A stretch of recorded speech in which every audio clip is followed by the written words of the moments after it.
Pai, a gente quer pedir, fale conosco aqui nessa noite, nessa reflexão que nós vamos fazer, nos dá reverência com a Tua Palavra Santa e aumenta amor no nosso coração, pelo Senhor. Nos toca, me ajuda, Deus, a ministrar aqui a mensagem do Senhor, em nome de Jesus, amém.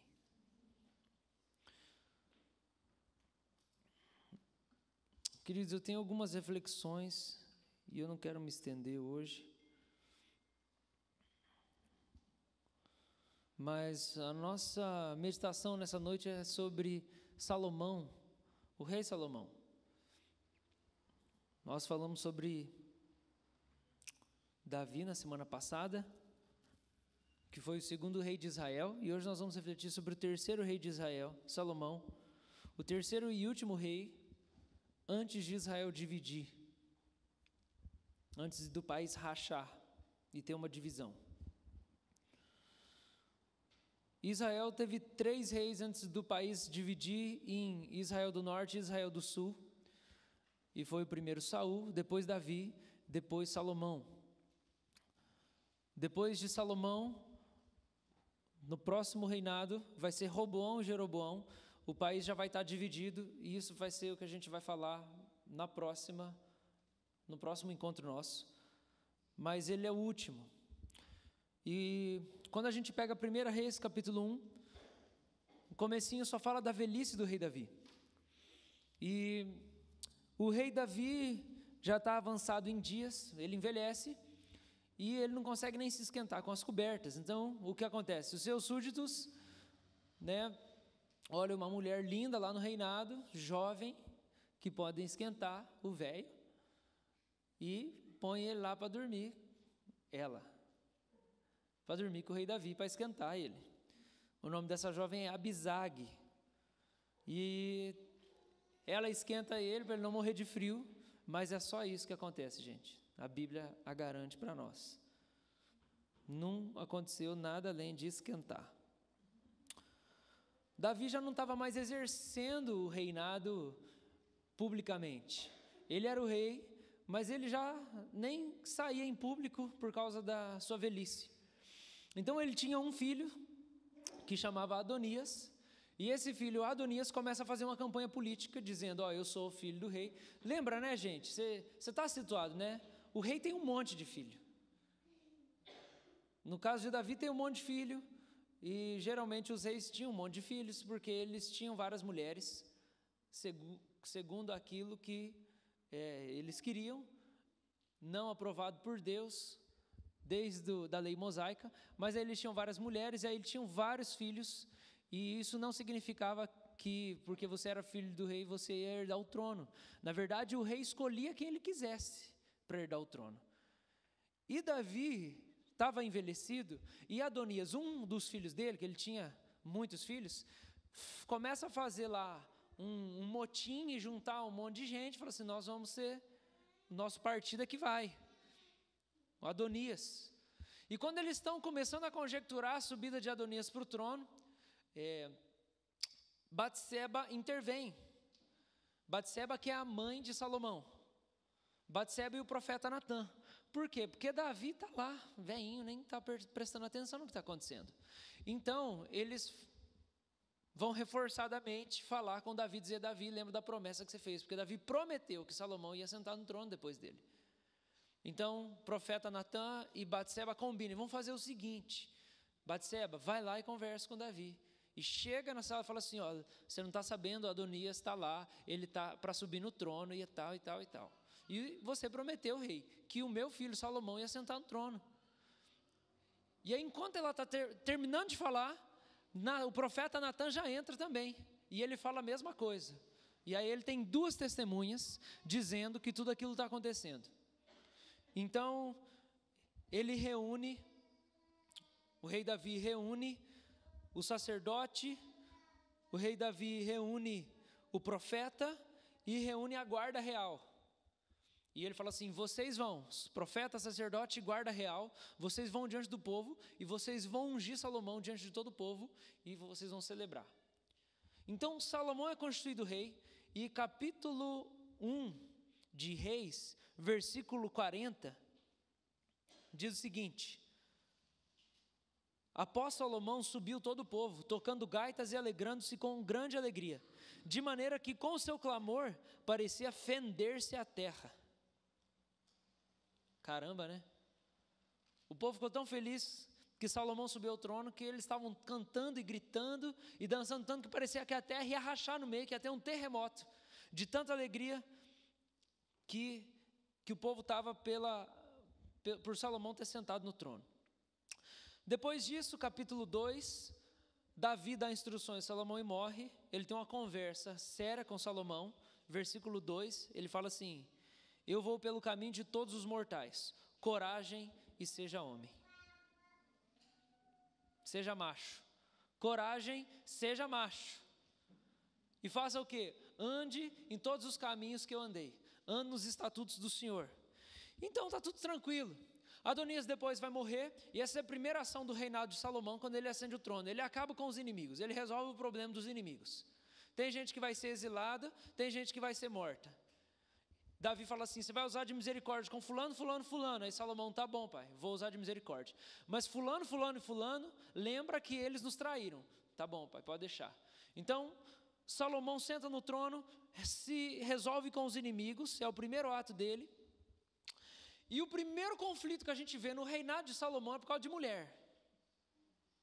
É o primeiro de todos. Por quê? Porque depois que ele senta no trono, passa um tempo, o Adonias, que era aquele irmão dele que queria ter subido no trono, chega para Batseba, que é a mãe de Salomão, e fala assim: eu quero pedir uma coisa, por favor, não me negue. Ela: tá bom, o que você quer? Pode falar. Então, eu queria a Abisag para mim. Aquela mulher que esquentava o rei Davi, muito bonita. Linda, parecia a Carla Pérez. Eu quero ela para mim. E aí, Batseba fala: tá bom. Chega lá em Salomão e começa: Salomão, meu filho, eu vou pedir, não me negue. Ele: o que foi, minha mãe? Pode falar. Minha mãe. Aí chega e fala assim: Adonias, por favor, ele veio aqui pedir uma mulher, você não pode dar Abisag para ele. Aí Salomão fica indignado, e aí ele manda matar Adonias. Quer minhas mulheres? Não. Deixa minhas mulheres aqui. Inclusive, né, Abisag é sunamita. Salomão gosta de sunamita. E Salomão fica tão indignado que ele fala assim: você vai pedir Abisag, por que você não pede o reino também para ele? Ele fica indignadíssimo no verso 22. Sacerdote Abiatar é expulso, Joabe morre, Simei morre. E aí, capítulo 3, a gente vê algumas coisas mais pontuais acontecendo com Salomão. Salomão casa com a filha de Faraó, e isso não é necessariamente um problema aqui, porque daqui até o capítulo 11 de Reis, você não vê Salomão se envolvendo com idolatria nenhuma. Então, a gente não tem uma constatação de que quando Salomão casou com a filha de Faraó, ele trouxe a idolatria do Egito. Então, até aqui não tem problema nenhum, ele casou com a filha de Faraó, tudo bem. Uma coisa que a gente precisa saber, sei que muita gente sabe disso, mas uma coisa que a gente precisa entender é que muitas das alianças políticas no tempo dos reis bíblicos eram seladas através de casamentos. Então Salomão, ele é um ótimo diplomata, a relação dele com os outros países é muito boa. Ele é amigo do rei de Tiro, ele é amigo do faraó, ele é amigo do rei de um monte de lugar. E ele tem uma amizade. Então, o tempo do reinado de Salomão é só paz, não tem guerra, não tem briga, é só tranquilidade, riqueza, prosperidade, é só bênção. O reino de Israel, no tempo de Salomão, é muito mais forte do que no reino de Davi, porque Salomão colhe os frutos daquilo que Davi semeou. Então, quando Salomão senta no trono, ele se casa com a filha de Faraó, e não existia templo. Então, eles sacrificavam em lugares altos. E não necessariamente os lugares altos são lugares de idolatria. Não é todo lugar na Bíblia que fala dos altos é que são lugares onde havia a adoração idólatra. Existiam lugares em que existia adoração a Deus, porque aqui não tem templo. Então eles às vezes iam para uma montanha adorar. E Salomão vai para Gibeão. E quando ele vai para Gibeão fazer o sacrifício e adorar a Deus, ele está lá, Deus aparece para ele em sonho. E ele fala assim: Salomão, você me ama, você tem andado nos preceitos do seu pai, e eu quero saber, o que você quer que eu vou te dar?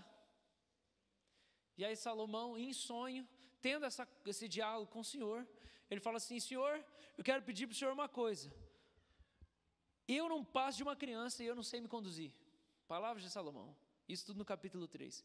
Eu não passo de uma criança, no versículo 7, eu não sei me conduzir, o teu servo está no meio do teu povo que elegeste, verso 8, eu peço coração compreensivo, que o Senhor me ajude a discernir entre o bem e o mal, eu quero entendimento. E aí Deus fala, então tá bom, já que você não pediu riqueza, você não pediu dinheiro, você não pediu fama, você não pediu prosperidade, mas você pediu sabedoria, eu vou te dar coração sábio e inteligente, mas eu também vou acrescentar riqueza, vou acrescentar prosperidade, eu vou acrescentar fama, eu vou acrescentar glória, e você vai ser maior que todos os reis do seu tempo. E aí depois disso tem um caso aqui, né, de duas mulheres brigando por um filho, que é muito interessante. Depois vai começar as listas, né, daqueles que eram oficiais de Salomão e as riquezas de Salomão, as alianças que Salomão faz. Salomão edifica o templo, como Deus tinha prometido a Davi, que o filho dele ia edificar. Salomão edifica palácios reais. Salomão constrói um monte de coisa, gente, chique. Coloca a arca dentro do templo, faz uma oração poderosa, no capítulo 8, emocionante, linda. Tem quase 70 versículos no capítulo 8, que é a consagração do templo que foi construído, e que levou 7 anos. 7 anos? 11 anos. Peraí. 7 anos. Salomão levou 7 anos para construir o templo. Beleza. Aí Deus aparece de novo para Salomão no capítulo 8, versículo 12. Deus aparece de novo, a segunda vez, e Deus fala de novo com ele as mesmas coisas. Se você seguir no caminho do seu pai, vai dar tudo certo. Eu não vou te abandonar, eu vou te abençoar. Capítulo 9, Deus aparece para Salomão. Está lá, a aliança do Senhor com Salomão. Tendo acabado Salomão de edificar a casa do Senhor, o Senhor tornou a aparecer-lhe. E aí no capítulo 10, a rainha de Sabá vai visitar ele, porque vinha muita gente de longe para conhecer as riquezas de Salomão.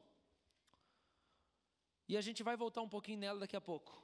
Mas quando a gente chega no capítulo 11, gente, é uma tristeza, porque Salomão se perde.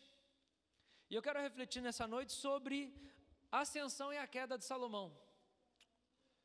A ascensão e a queda de Salomão. E um subtítulo para nós, talvez, seja, por que os sábios caem?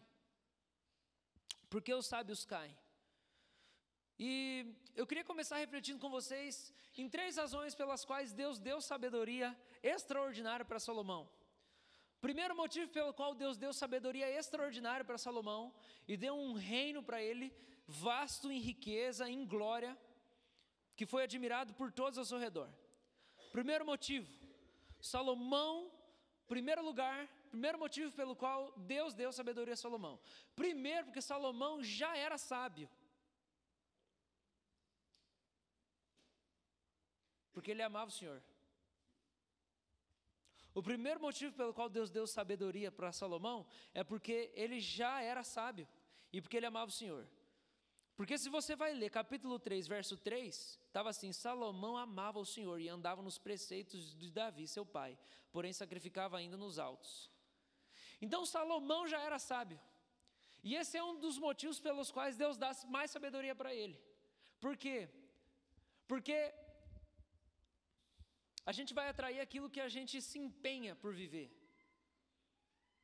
Deus vai acrescentar sobre nós aquilo com que a gente já está comprometido e empenhado. E Deus só dá sabedoria para Salomão porque ele já está exercitando sabedoria.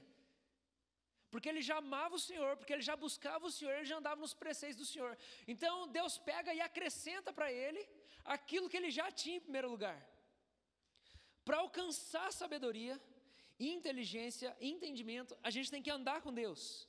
A gente tem que buscar a Deus, a gente tem que se prostrar a Deus, a gente tem que amar a Deus. E era assim que caminhava Salomão. E esse é o primeiro motivo. Por que Deus dá sabedoria para Salomão? Porque Salomão já era sábio e porque ele buscava a Deus. Então, quando você caminha numa perspectiva daquilo que Deus tem para você, Deus vai saciar você. Deus vai suprir você. Deus vai vir de encontro com aquilo que o seu coração já está empenhado em buscar. O seu coração direcionado para aquilo que Deus preparou para você, já vai te conduzir para receber mais daquilo que Deus já colocou dentro de você. É como se você não jogasse fora os talentos que Ele te dá, os próprios talentos se tornassem um imã para Deus acrescentar mais, e para Deus te honrar, e para Deus derramar mais sobre você. E Deus visitou Salomão porque Salomão já andava com Ele. E visitas divinas são experiências presentes na vida de qualquer pessoa que anda com Deus. Então esse é o primeiro motivo pelo qual Deus deu sabedoria para Salomão, porque Salomão já andava com Deus. E é por isso. Segundo motivo que Deus deu sabedoria a Salomão, porque ele tinha firmado uma aliança com Davi. Deus tinha uma aliança com Davi. Ele tinha um propósito eterno. Ele tinha uma aliança com Davi, de que ele ia honrar Davi, e de que ele ia abençoar a descendência de Davi, e de que ele ia cuidar de Davi, e que depois de Davi ia vir um descendente que ia estabelecer o templo e que ia cuidar de todas as coisas que Davi queria realizar, mas que Deus disse, não, você não vai realizar. E quando a gente pensa nisso, uma aliança divina é a única coisa que pode mudar o rumo de uma nação. Se a gente olhar para uma perspectiva nacional, a única coisa que pode mudar o rumo de um país inteiro é uma aliança de Deus com aquele país. E Deus tinha uma aliança com o país de Israel. Deus fez uma aliança com a nação, e Ele falou, eu escolhi Israel, eu escolhi essa nação, eu escolhi essa gente, e é porque eu faço uma aliança com esse país, é que eu vou dar sabedoria para esse rei. Por quê? Porque o único jeito da nação de Israel ser transformada e estabelecida era tendo um rei sábio, era tendo um rei temente a Deus, era tendo um rei que andasse nos caminhos do seu pai, que estabeleceu a adoração em Israel. Então Deus tinha uma aliança com a nação, e a aliança de Deus conosco, gente, é o que faz as coisas dar certo. Às vezes a gente quer que Deus se comprometa com os sonhos que nós temos, e às vezes isso passa muito despercebido para nós. Presta atenção aqui, a gente pode estar buscando em Deus a graça para fazer uma coisa que Ele não se comprometeu a fazer na nossa vida. Se a gente só se atenta em buscar Ele, mas não se atenta a ser sensibilizado para fazer pergunta para Ele, do que Ele quer fazer. Se a gente, na nossa relação com Ele, só usa da boca e não usa do ouvido, a gente pode perder qual que é o alvo. A gente pode estar focado num projeto, num objetivo, que Deus não tem uma aliança de fazer aquele negócio acontecer. Esses últimos dias Deus tem falado comigo, qual que é o meu chamado de novo. E Ele tem falado, filho, eu só chamei você para pregar o Evangelho. Seja um pregador do Evangelho. No púlpito e fora do púlpito.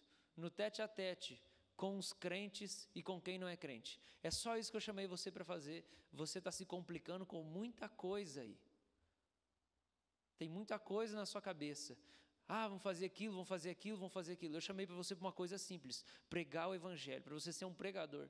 E eu comecei a pensar, Deus, tem tanto projeto na minha cabeça que eu estou pedindo graça para o Senhor abençoar.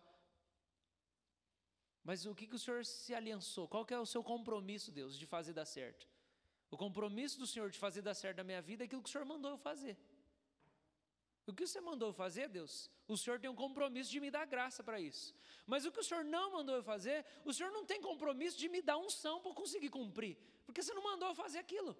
E às vezes é uma coisa boa, uma boa intenção, mas Deus não está comprometido com aquilo. E nós estamos lá, numa adoração exaustiva, numa intercessão exaustiva, numa coisa que está drenando o nosso ânimo, porque nós estamos empenhados por um projeto que Deus não falou, vai que eu vou fazer dar certo. E Deus aparece para Salomão, porque Ele quer. E Ele quer porque Ele fez uma aliança com Israel. E a gente tem que entender, Deus vai dar unção para nós, para as coisas que Ele mandou a gente fazer. E às vezes a gente olha para outras coisas, a vida de outros irmãos, outros ministérios, pensando, Deus me dá força, eu tenho que ser que nem aquele. Tá, mas e o que Deus falou para você fazer? O que Deus falou para você ser? Esse é o segundo motivo pelo qual Deus dá sabedoria extraordinária para Salomão, porque ele tinha uma aliança com o reino de Israel. E o terceiro motivo é porque uma liderança bem-sucedida está fundamentada em adoração ao Senhor, conhecimento e espírito pacífico. Adoração ao Senhor, conhecimento e espírito pacífico. Espírito manso. E a gente vê essas marcas em Salomão. Então Deus tinha compromisso com a nação de Israel. Salomão era um rei que andava buscando o Senhor. Então Deus, para abençoar Israel, ele visita Salomão para conceder a Salomão para realizar um propósito que é maior que ele. Vocês estão entendendo, gente? Quando Deus concede alguma coisa para você, um chamado, a vocação, um dom, uma unção, um negócio diferente, uma coisa assim distinta, não é para você.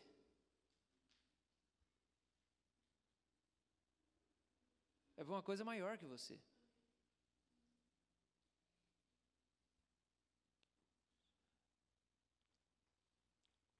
Porque a sabedoria que Deus dá para Salomão não é para melhorar a vida dele, mas é para melhorar a vida das pessoas. Porque a sabedoria é uma ferramenta, a gente precisa deixar muito claro nessa reflexão. A sabedoria que Deus dá para Salomão é uma ferramenta, é um instrumento. É para ele reinar melhor. É para ele governar melhor. E a gente precisa entender isso. Uma liderança bem-sucedida está fundamentada em adoração ao Senhor, conhecimento e espírito pacífico. A gente vê isso em Salomão porque o reinado dele é pacífico. Ele não é um rei briguento. Conhece assim, presidente briguento? Salomão não é assim. A diplomacia dele é 10. Ele tem um bom relacionamento com todo mundo. Tem paz de todos os lados. Ele adora o Senhor e ele pede conhecimento. Gente, o país não será abençoado se Deus não for adorado. Um país não será abençoado se o nosso Senhor, Jesus Cristo, não for adorado. Qualquer país. A gente precisa entender em última instância, o país não será abençoado se Jesus Cristo não for adorado naquele país. Se o presidente for ignorante e se o presidente tiver um espírito conflituoso. Se no Brasil Jesus não for adorado de maneira verdadeira, o presidente for ignorante e o presidente tiver um espírito conflituoso, o país não será abençoado, porque uma liderança bem-sucedida está fundamentada nessas 3 coisas: adoração ao Senhor, conhecimento e espírito pacífico, espírito brando. Salomão é um rei que adora a Deus, sábio, que tem uma relação diplomática com outros reis. E ele é um rei sábio, que adora o Senhor e que tem uma relação diplomática com outros reis. Eu queria que você desse uma olhadinha em 1 Reis capítulo 4 comigo. Verso 30. Eu queria que a gente visse rapidinho os efeitos da sabedoria de Salomão. Capítulo 4, verso 30. Era a sabedoria de Salomão maior do que a de todos os do Oriente e do que toda a sabedoria dos egípcios. Era mais sábio do que todos os homens, mais sábio do que Etã, Esraíta, e do que Emã, Calcol e Darda, filhos de Maol. E correu a sua fama por todas as nações em redor. Compôs 3.000 provérbios, e foram seus cânticos 1.005. Discorreu sobre todas as plantas, desde o cedro que está no Líbano, até ao hisopo que brota do muro. Também falou dos animais, das aves, dos répteis e dos peixes. De todos os povos vinha a gente ouvir a sabedoria de Salomão, e também enviados de todos os reis da terra que tinham ouvido a sua sabedoria. Então, ele não era o tipo de rei que desmatava a mata virgem para poder ter mais dinheiro para a economia rodar melhor. Porque ele conhecia a vegetação e ele discorria sobre as plantas, sobre os animais. Então, ele entendia a riqueza natural do seu país.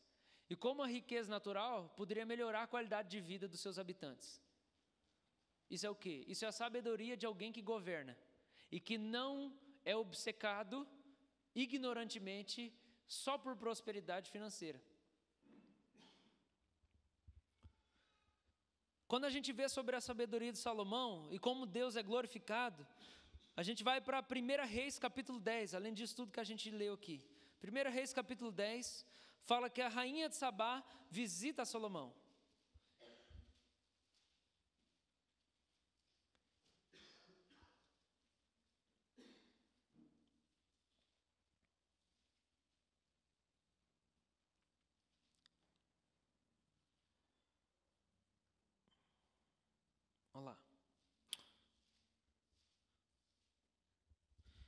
Verso 4. Vendo, pois, a rainha de Sabá toda a sabedoria de Salomão e a casa que edificara e a comida da sua mesa, olha só, gente, até da comida, e o lugar dos seus oficiais, e o serviço dos seus criados, até o jeito dos criados, e os trajes deles, e os seus copeiros, e o holocausto que oferecia na casa do Senhor, ficou como fora de si. A expressão aqui em hebraico, ela ficou como um vulto. É como se ela tivesse sido arrebatada do próprio corpo. É como se tivesse saído o espírito dela, de tão espantada que ela ficou. É como se tivesse ficado só o vulto dela, de tão espantada que ela ficou. Verso 6. E ela disse ao rei: foi verdade a palavra a teu respeito que ouvi na minha terra e a respeito da tua sabedoria. Eu, contudo, não cria naquelas palavras, até que vim e vi com os meus próprios olhos. Eis que não me contaram a metade. Sobrepujas em sabedoria e prosperidade a fama que ouvi. E aí, massa ou não, gente? Sensa. Mas quando a gente vai ler Jesus, a gente percebe um negócio diferente. Abra sua Bíblia lá em Mateus capítulo 12. Quando a gente vê Jesus falando sobre a rainha de Sabá, olha só o que Jesus fala.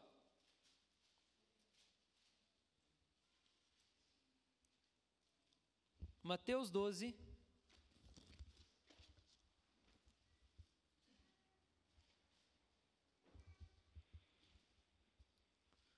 verso 38. Lembra aquela coiseira toda? Eles ficavam testando Jesus o tempo inteiro? Então alguns escribas e fariseus replicaram: mestre, queremos ver da tua parte algum sinal. Ele, porém, respondeu: uma geração má e adúltera pede um sinal, mas nenhum sinal lhe será dado, senão do profeta Jonas. Porque assim como esteve Jonas 3 dias e 3 noites no ventre do grande peixe, assim o Filho do Homem estará 3 dias e 3 noites no coração da terra. Ninivitas se levantarão no juízo com essa geração e a condenarão, porque se arrependeram com a pregação de Jonas. E eis aqui está quem é maior do que Jonas. A rainha do sul, que é a rainha de Sabá, se levantará no juízo com essa geração e a condenará, porque veio dos confins da terra para ouvir a sabedoria de Salomão. E eis aqui está quem é maior do que Salomão. O que Jesus está querendo dizer com isso? Os fariseus estavam lá de maneira incrédula, testando ele, e aí, dá mais um sinal para nós. Mas Jesus fala assim: gente, eu já dei tanto sinal para vocês, já acabou já dei muito sinal, já fiz muito milagre, já ensinei muita coisa. O negócio é o seguinte: no dia do juízo final, o povo de Nínive, que se converteu através da pregação de Jonas, vai vir antes de vocês e vai testemunhar contra vocês, porque eles se converteram com Jonas pregando. Não era nem eu, que sou o próprio Deus em carne. E não só os ninivitas que ouviram a pregação mal acabada que Jonas fez, que ele pregou, foi nas coxas o sermão de Jonas, porque ele odiava aquele povo, ele fez nas coxas aquele sermão. Então Jesus está dando uma lambada no povo. Todo mundo se converteu naquela cidade com um sermão merreca. Eu estou aqui, o próprio Jesus. Naquele dia os ninivitas vão vir e acusar vocês, porque vocês me viram e não creram. E não só os ninivitas, a própria rainha de Sabá, porque ela foi ver as riquezas de Salomão, ouvir a sabedoria de Salomão. O que Jesus está falando? Jesus está falando que a rainha de Sabá se converteu. Ela não ficou só impressionada com a riqueza de Salomão, com os criados de Salomão, com a comida de Salomão, com a sabedoria de Salomão. Ela não ficou só como fora de si e falou: nossa, é verdade, não é nem a metade, sobrepujas, e foi embora feliz e deixou os presentes. Ela se converteu. E qual que é a importância disso aqui para nós? Porque a reflexão que eu quero trazer para vocês, meus lindões, nessa noite, é que a gente precisa de Salomões nos nossos dias. A gente precisa de Salomões nos nossos dias. Quem são os Salomões? São as pessoas sábias do nosso tempo. São pessoas sábias, abençoadas por Deus, por causa da sua sabedoria, por causa da sua capacidade, por causa de todo o entendimento que Deus lhes concedeu, por causa de toda a sua prosperidade e tudo que Deus derramou sobre eles como um sinal de seu favor. A gente precisa de gente nos nossos dias que é abençoado por Deus de maneira extraordinária, mas que usa tudo aquilo que Deus concedeu para poder apontar para Deus. A gente precisa de Salomão, mas especificamente de pessoas sábias como Salomão nos nossos tempos. Um filósofo holandês, gente, cristão, chamado Vollenhoven, escreveu o seguinte, que 100 anos depois da Reforma Protestante, a potência da Reforma Protestante decaiu.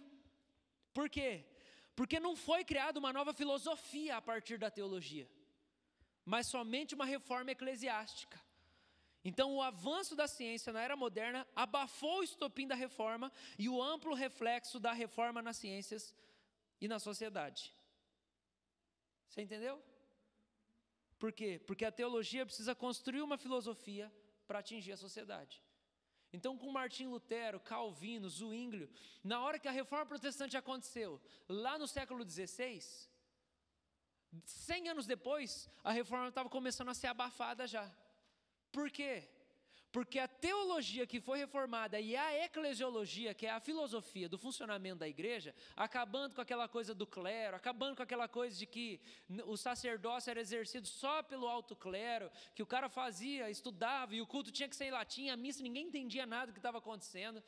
Os caras não tinham Bíblia, não era ensinado o sacerdócio de todos os crentes, de que todo mundo tinha o Espírito Santo. O cara, para receber perdão, ele precisava ir lá para o clero, o padre ou o bispo ir lá abençoar ele. Ele não tinha uma relação direta com Deus, ele não era incitado a se entender como alguém precioso para Deus, mas ele dependia, não tem salvação fora da instituição católica romana. Era assim que funcionava.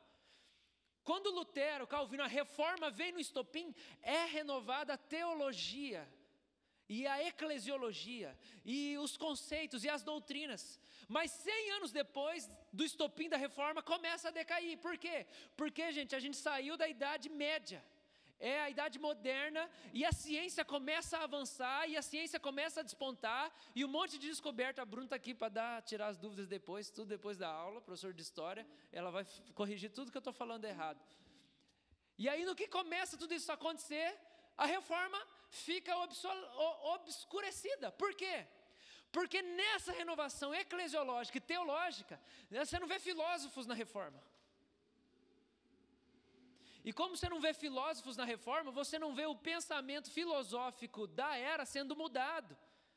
E tudo que acontece na sociedade é um reflexo da filosofia do seu tempo. Então, os filósofos de hoje, que a gente não tem certeza ainda quem que é, mas talvez, quem estuda na área pode saber melhor, são as pessoas que estão definindo como que a sociedade vai pensar daqui a 50, daqui a 80 anos. Porque o que a filosofia está criando hoje é o que vai mudar e definir a ética, a moral e os pressupostos dessa pós-modernidade que está sendo desenvolvida. Vocês estão comigo, gente?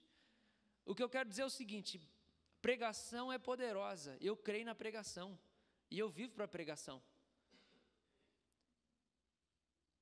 Mas, quando a gente trabalha na pregação, só em pontos específicos, e a gente ministra o evangelho em pontos específicos, e a gente não pensa a sociedade de maneira ampla, entendendo que é assim que funciona, é a filosofia que define os pressupostos da sociedade, o nosso alcance é curto, porque a gente pode trazer um avivamento aqui, e um avivamento aqui no bairro do lado, e a gente pode fazer um negócio aqui que vai impactar as pessoas, só que a gente está pensando num alcance mais amplo, um alcance mais longo. Como que a gente vai fazer para mudar a cosmovisão do nosso tempo, dos próximos 30 e 50 anos, a perspectiva, a maneira de viver a vida, a maneira de ver as relações, a maneira de lidar com o dinheiro, a maneira de lidar com todos os aspectos da sociedade.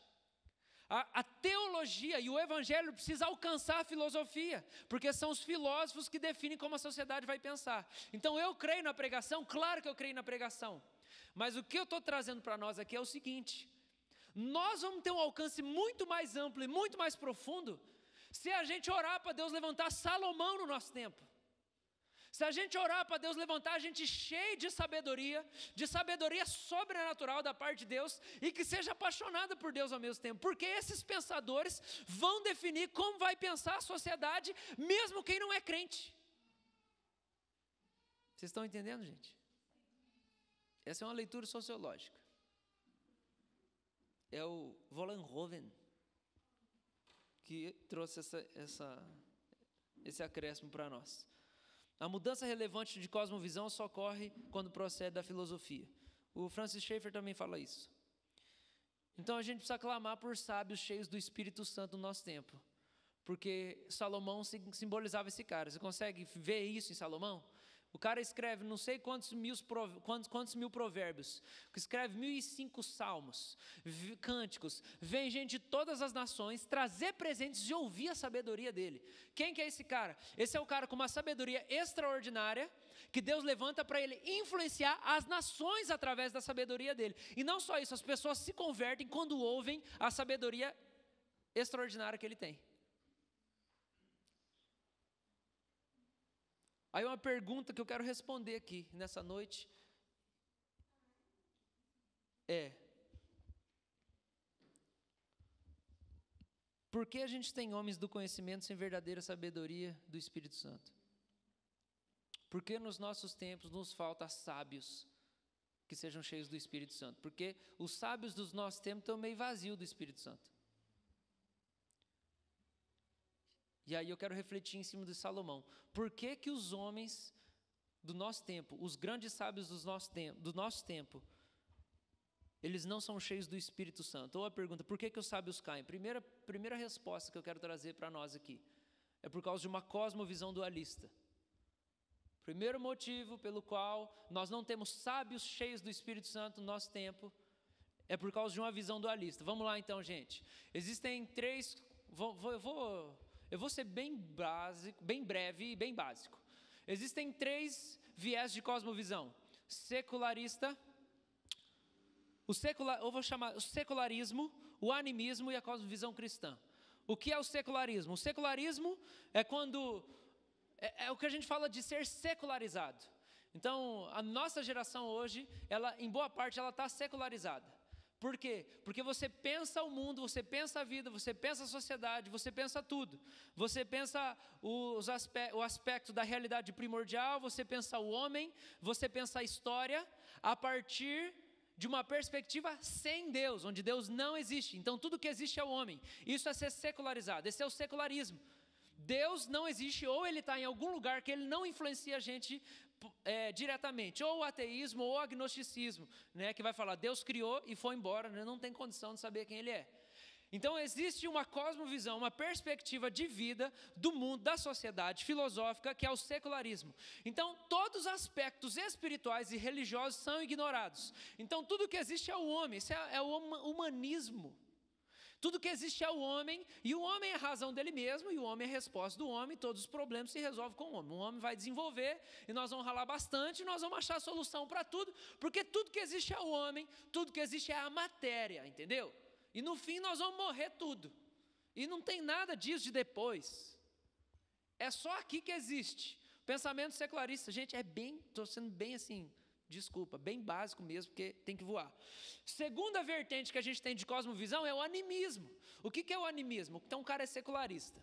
Vou passar de um extremo para o outro. Secularista, o cara é materialista, é só matéria que existe, não existe Deus, não existe espiritualidade, não existe divindade, só existe matéria. Aí o cara, ele decide buscar uma espiritualidade, aí ele vai para outro extremo, aí ele vai para o animismo. O que é o animismo? Tudo é Deus, Deus é tudo, e no final a gente morre também. Depois que a gente morrer, a gente vai virar alguma coisa cósmica aí, que é a vida, mas que vai acabar na morte também. E no animismo, Deus está na natureza, Deus está nos animais, Deus está no humano. Não existe distinção entre o humano e Deus, a criação e o Criador. Não existe isso no animismo. Então, religiões indígenas são animistas. Para o animismo, toda matéria é ruim. Tudo que é material é ruim, a gente quer mesmo transcender, e é o espiritual que importa. Hinduísmo segue a linha do animismo, espiritismo segue a linha do animismo, porque o espiritismo também pensa dessa maneira: matéria é ruim, matéria não é bom. Então tudo que é material, tudo que é humano é ruim. O que importa é o espiritual, é transcendental, mas nada que influencia diretamente aqui, são questões etéreas. Então esse é o animismo. E você tem a cosmovisão cristã, onde a gente entende que a realidade primária, ela é espiritual sim, porque Deus, que é espírito, é a origem de todas as coisas, e Ele é infinito, e Ele é não criado, mas de Deus foi criado tudo aquilo que existe. Então tudo que é natural foi feito de Deus, E foi feito para existir com Deus dentro também. Mas Deus e a criação não são a mesma coisa. Existe uma distinção entre o Criador e a criação. Deus e o homem não são a mesma coisa. Mas a relação da criação com Deus muda o intelecto e muda os afetos. E o fim de tudo isso é vida, não é morte. Então assim, passando voando. Um dos motivos pelos quais a gente não tem sábios cheios do Espírito Santo, porque a gente é pouco cristão na nossa cosmovisão. Ou a gente é animista ou a gente é secularista demais. A gente está precisando achar um ponto de centro, onde a igreja não vive nos dois extremos. Ou então, tudo é razão, essas coisas espirituais não existe Satanás, não existe inferno, que é a teologia liberal. Né? Quando você falar teologia liberal, é disso que nós estamos falando. Gente que duvida do sobrenatural da fé cristã. Geralmente, os grandes intelectuais cristãos são liberais teologicamente, eles são mais secularistas. Mesmo os caras falando, eu sou crente, o cara não acredita no Satanás, o cara não acredita em diabo, ele não acredita em milagres, ele duvida até, não foi isso aqui que aconteceu na Bíblia, tem uma explicação científica. Estão entendendo, gente? Essa é uma visão secularista. Eu tiro tudo sobrenatural e tudo que é espiritual. Então, por que a gente não tem sábios na igreja? Porque a nossa caminhada cristã, ela tem vivido em extremos. A igreja, ou ela pende para o secularismo, onde ela não entende que tudo está junto. E que o racional e o espiritual e o transcendente e o imanente, eles caminham junto. Deus é uma pessoa e Ele opera tanto no nosso entendimento, na nossa humanidade, como nas questões supranaturais e sobrenaturais e eternas. Então, na igreja, hoje a gente tem esse ponto. Não, para com esse negócio, você está espiritualizando demais. Negócio de oração, para que você fica orando 2 horas? Para que jejum esse negócio aí? Está entendendo? Sabe aquele crente cético? Geralmente, os cabeções que se dizem crentes cristãos são assim, céticos. Não estou generalizando, estou falando que boa parte é assim. Vocês se identificam, gente? Estão entendendo? Sim. Aí a gente tem no outro lado o quê? Os animistas, né? Então é os crentes que assim, tudo ou é maldição, ou é uma desgraça, ou é uma macumba que você chutou, você não devia ter chutado, o Satanás está lá. A razão de todas as coisas é só espiritual, não tem nada natural, não tem nada racional, não tem nada que eu possa fazer. Não tem nada que eu possa fazer, porque um é um anjo ou é um demônio, eu não faço nada. Que é, na verdade, fugir da sua responsabilidade de se envolver com questões que é só você que pode lidar mesmo. Então, a igreja, hoje ela pende de um lado ou do outro lado. Ou o cara, se ele vai ser um estudioso cabeçudo, ele duvida das questões sobrenaturais. E se o cara vive para o sobrenatural, ele não pensa. Porque vamos fazer uma oração que resolve. E se você sair da igreja, eu vou lançar uma maldição em você. E vai dar tudo errado na sua vida. Eu vou amaldiçoar o teu celular, porque ele tocou no culto. Porque tudo gira na manipulação da magia. Vocês estão entendendo, gente? Isso é o animismo. Isso não é a cosmovisão cristã. Então, vocês entenderam por que a gente não tem sábios cheios do Espírito Santo? Porque quando Deus levantou um sábio, ou a gente acaba com o cara e fala assim, isso aí é coisa de Satanás, filosofia é demônio, não mexe com filosofia, você vai te enlouquecer. Ciências sociais, você vai ficar maluco, sai fora, é capeta, capirotíssimo isso aí, vai embora. Você vai contaminar a igreja, você vai fazer essa faculdade, você está desviado.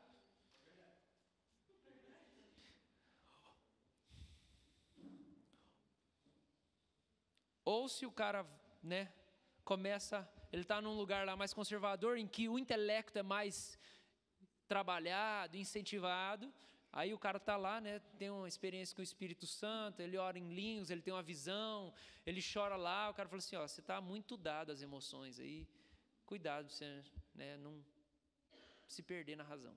Então esse é o problema, aí a gente destruiu tudo, quando na verdade é para ser tudo junto. Cheio do Espírito Santo, cheio de sabedoria, cheio de entendimento. Então esse é o primeiro motivo pelo qual a gente não tem sábios cheios do Espírito Santo, e aí a gente está difícil de mudar a sociedade de uma maneira mais ampla. Amém? Segundo motivo. Está um pouco junto desse primeiro, mas não está exatamente, tá bom? Segundo motivo pelo qual a gente não tem sábios cheios do Espírito Santo. Quando a gente olha para Salomão, gente, o que ele tem? Eu estou entrando no segundo motivo, não dei o nome ainda. Porque o nome que eu escrevi que não está bom, vou ter que criar antes de terminar o ponto. Então Salomão tem muita sabedoria, muito dinheiro, muito poder, muita fama, não é verdade? Fala sim. Fala assim, Jesus, anima um pouco o nosso culto. Amém?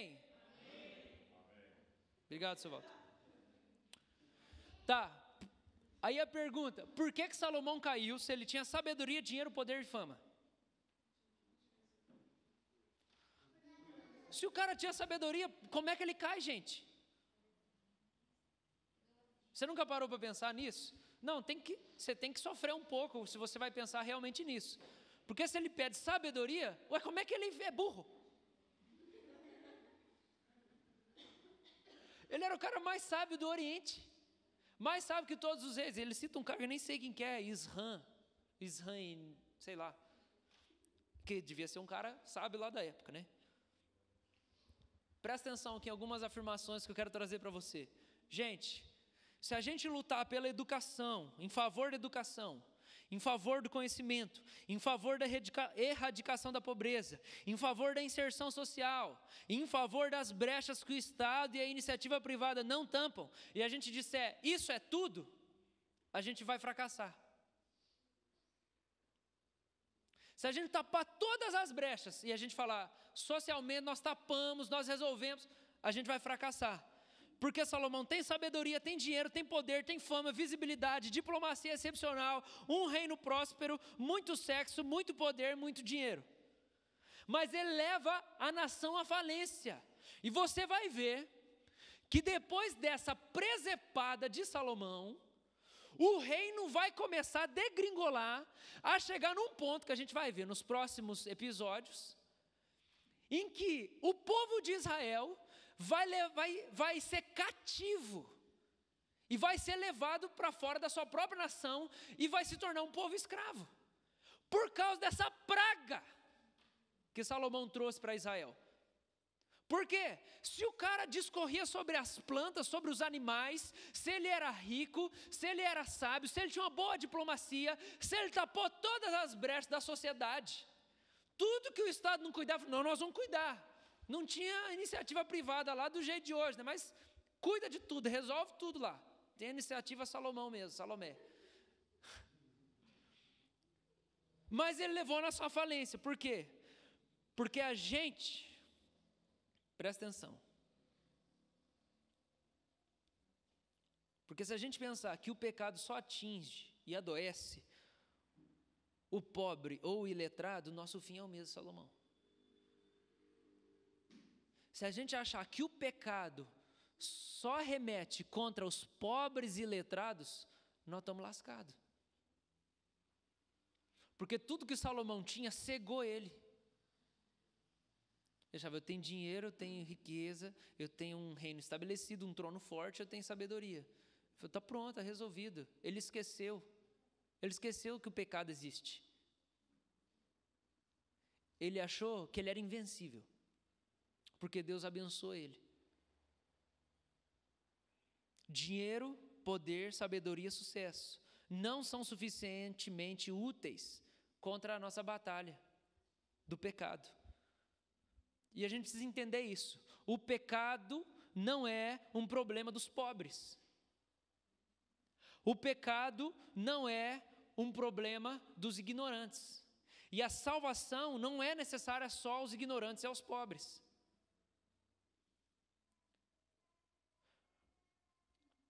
Vocês estão entendendo, gente? Porque parece que é isso que dá uma acontecida assim com ele. Tá tudo resolvido. Eu tenho dinheiro, eu tenho sabedoria, o meu reino é forte, eu tenho um monte de amigo aqui. O que ele esqueceu? Ele esqueceu que dinheiro, que sabedoria e estabilidade não tem poder nenhum contra a carne dele. E o pior de tudo, gente, é que é uma coisa que a gente precisa ter bem claro para nós. O pecado corrompe a nossa consciência. Então, como que Salomão avaliava a prosperidade e a firmeza do reino? As bênçãos e o bem-estar. Então, chegou o momento que o pecado corroeu a consciência dele de uma maneira em que, quando ele pecava, ele já não sentia mais arrependimento. E aí ele achava que não tinha problema mais. Por quê? Porque eu estou me sentindo bem. E eu não só estou me sentindo bem, eu tenho grana, eu tenho sabedoria. Deus me deu sabedoria. O que ele começou a fazer? Ele começou a relativizar os absolutos da palavra de Deus. Ele pegou lá aquela cláusula que Deus falou assim, não é para casar com ninguém das nações estrangeiras, porque eles vão trazer idolatria para vocês. Deus manda isso. E quando Salomão vai ser trazido a juízo, a palavra que Deus dá para ele é essa: eu falei para vocês não casarem com mulheres estrangeiras que iam trazer idolatria. O que Salomão fez? Ele falou assim, não é exceção aqui, entendeu? Olha só a sabedoria que eu tenho, olha o reino que eu tenho, todo mundo vem aqui me ouvir. Qual que foi o problema dele? O problema de Salomão foi achar que eu só estou em pecado quando eu tenho consciência do pecado.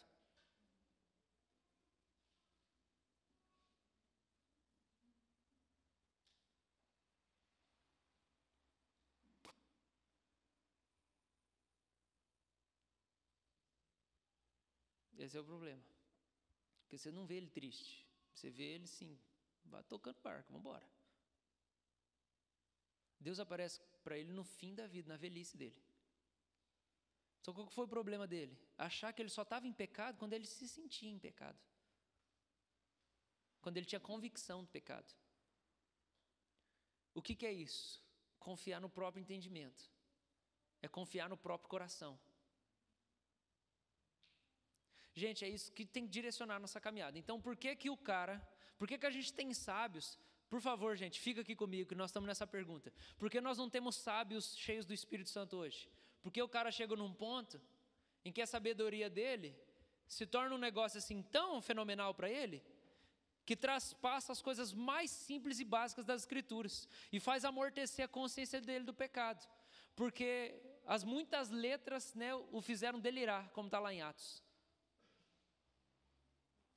Vocês estão entendendo, gente?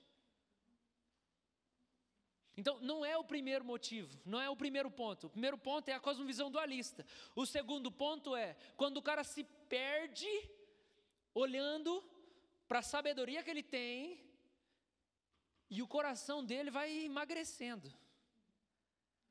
Por quê? Ele perdeu a noção de que ele precisa ter experiência de coração com Deus. E eu e você precisamos ter experiência de coração com Deus, não importa o quanto Deus nos faça prosperar financeiramente, em conhecimento, profissionalmente, gente, familiarmente. Cadê a experiência do coração? Foi isso que ele abandonou. Bênção de todos os lados, mas e a experiência do coração? E quando eu falo experiência do coração, é a experiência do quebrantamento.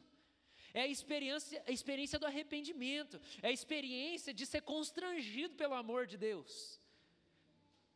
Não importa, gente, que momento estejamos na nossa caminhada e quão prósperos nós estejamos, nós não podemos abrir mão da experiência do coração, daquela relação com Deus, daquela relação de amizade com Deus, daquela coisa simples, singela, que não tem grandes implicações e constatações filosóficas ou teológicas, mas é aquela coisa simples, humilde.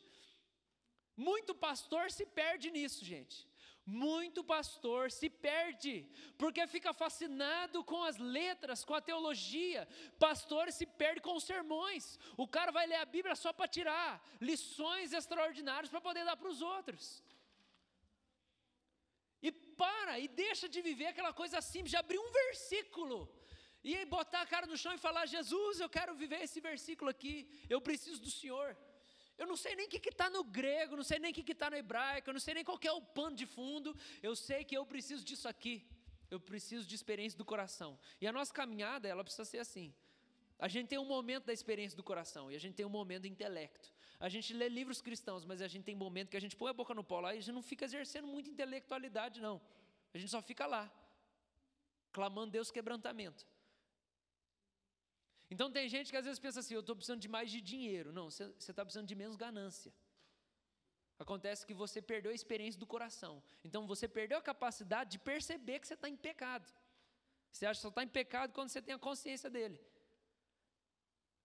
Então, a gente não pode perder a noção, o padrão da caminhada. E Eclesiastes, gente, é a confissão de que Salomão aprendeu a diferença entre bem e o mal. Porque esse é um pedido dele lá em 1 Reis 3, lembra? O que eu quero? Eu quero discernir o bem e o mal, Senhor. Aí Deus vai dar uma sabedoria extraordinária para ele.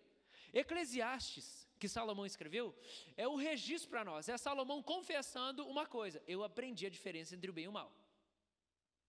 Ele confessa isso lá.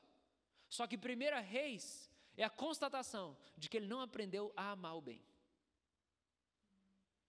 Então ele sabia diferenciar, mas ele não sabia amar o que era bom. Então não adianta a gente só saber a diferença, se a gente perdeu a experiência do coração. Eu sei o que está naquele texto. E aí a gente se gaba, né? Intelectuais, teológicos, minha teologia é superior. Eu vi um vídeo no YouTube lá, o cara pegou e falou aquela baboseira, pegou aquele texto lá de eis que estou à porta e bato, e falou que aquilo era um texto de evangelismo. Mas ele está chorando quebrantado com o texto, e você tem uma cabeça que entende tudo, mas não tem experiência nenhuma no seu coração.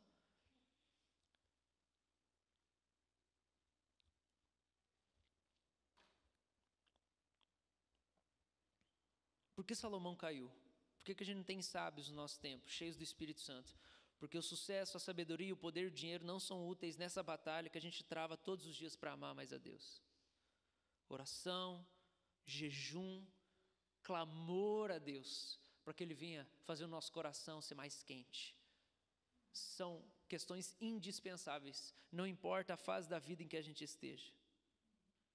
Mesmo quando eu não sinto, mesmo quando eu não sinto, eu preciso lembrar de que eu tenho que passar 2 horas com Deus todo dia, pelo menos.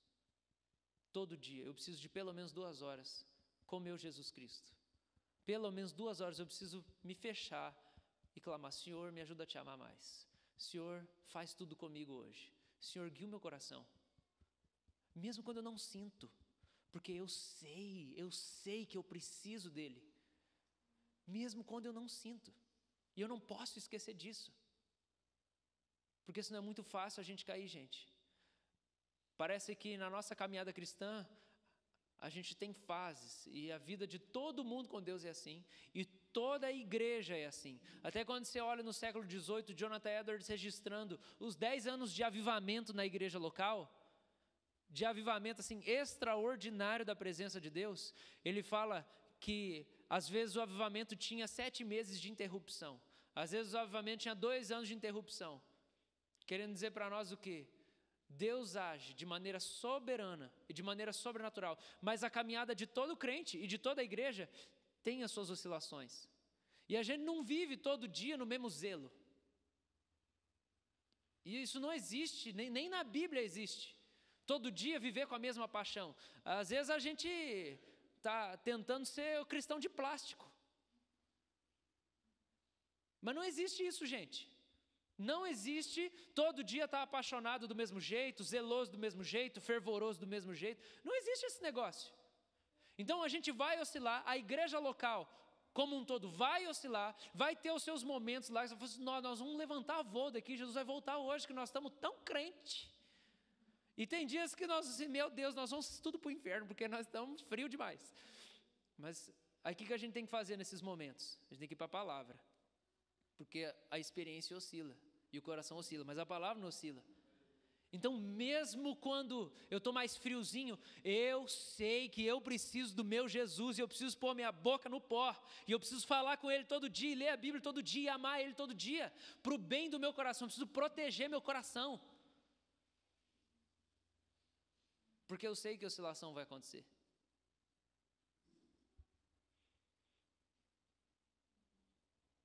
Tem que sentir saudade da presença. Eu preciso amar a segunda vinda de Cristo. Eu preciso batalhar pelo meu coração. Terceiro motivo pelo qual a gente não tem sábios cheios do Espírito Santo é porque a sabedoria é um dom, não um formal, onde eu boto meu coração lá dentro e penso que não vai estragar mais. Sabedoria é um dom. Dons não são um vídeo formal. Deus te dá um dom. Isso não significa que você nunca mais vai pecar. Você teve uma experiência com Deus, Deus te capacitou para alguma coisa. Isso não significa que você nunca mais vai ter luta na sua vida. Meu Deus, Deus me deu um chamado, Deus me deu um dom, olha só, estou curando os enfermos. Olha só, Deus está me dando entendimento das coisas.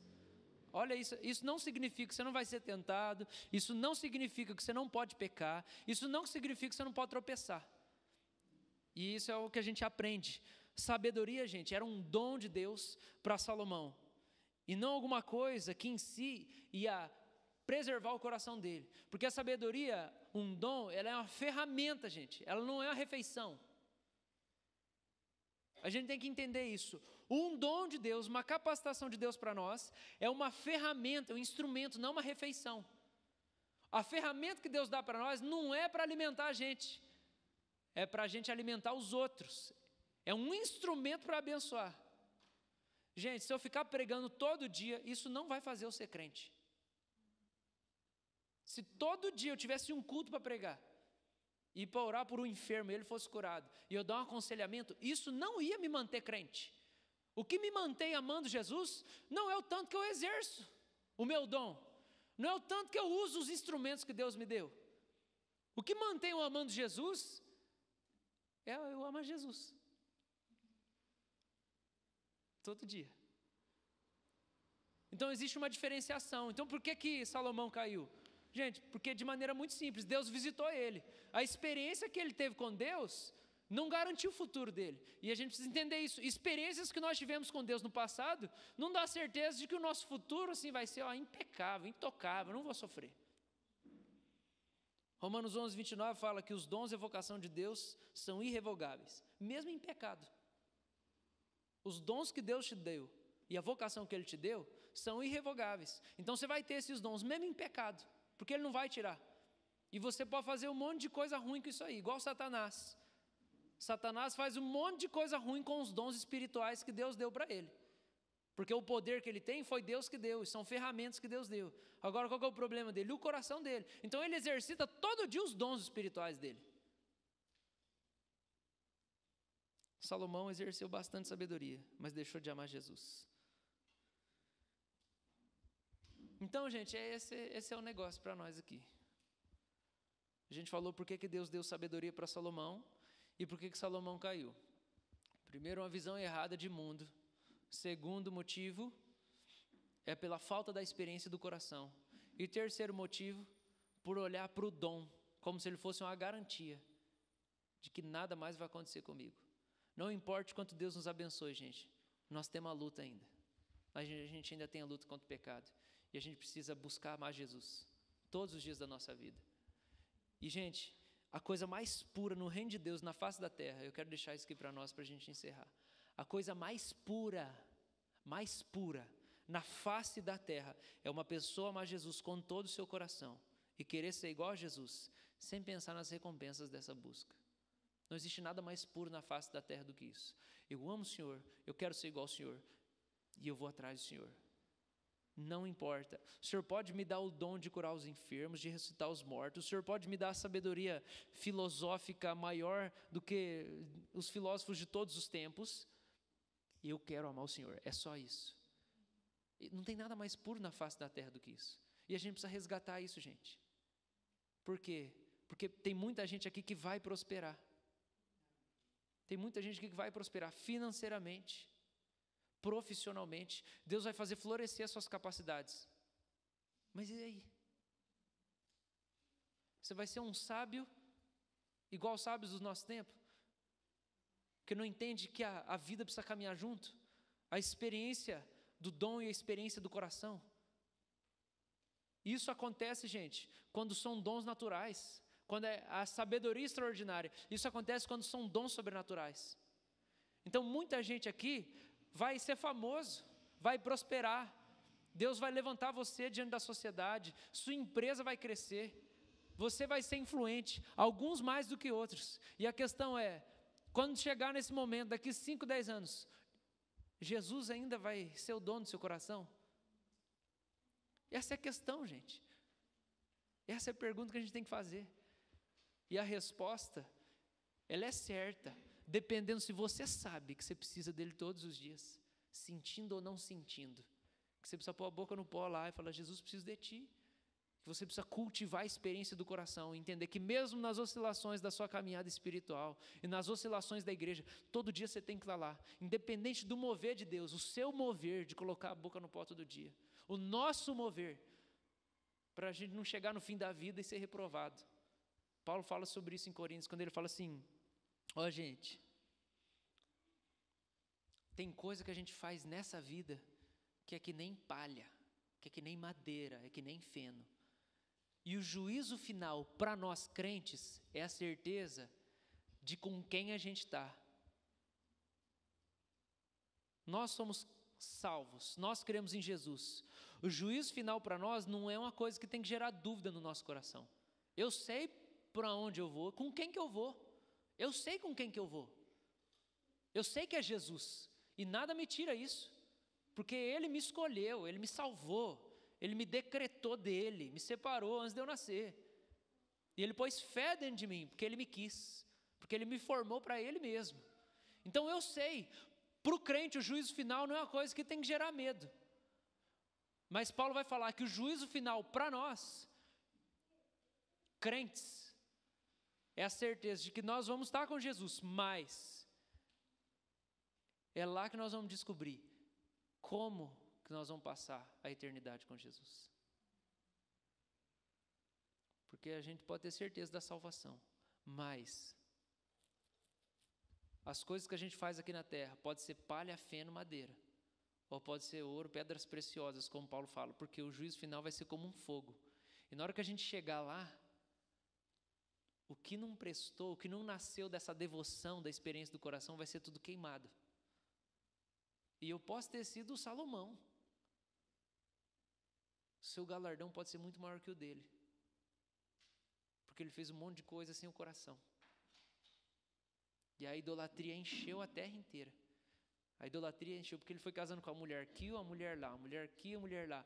Gente, Salomão fez altar para Moloque, que pedia sacrifício de criança.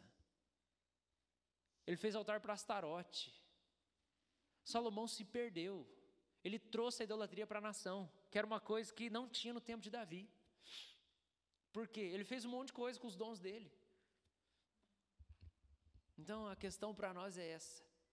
Nós estamos salvos, nós estamos sossegados nossa eternidade. Mas como é que nós vamos passar? Depende do nosso coração. Depende do nosso coração. Vamos orar? Se coloca de pé. Quero orar por você.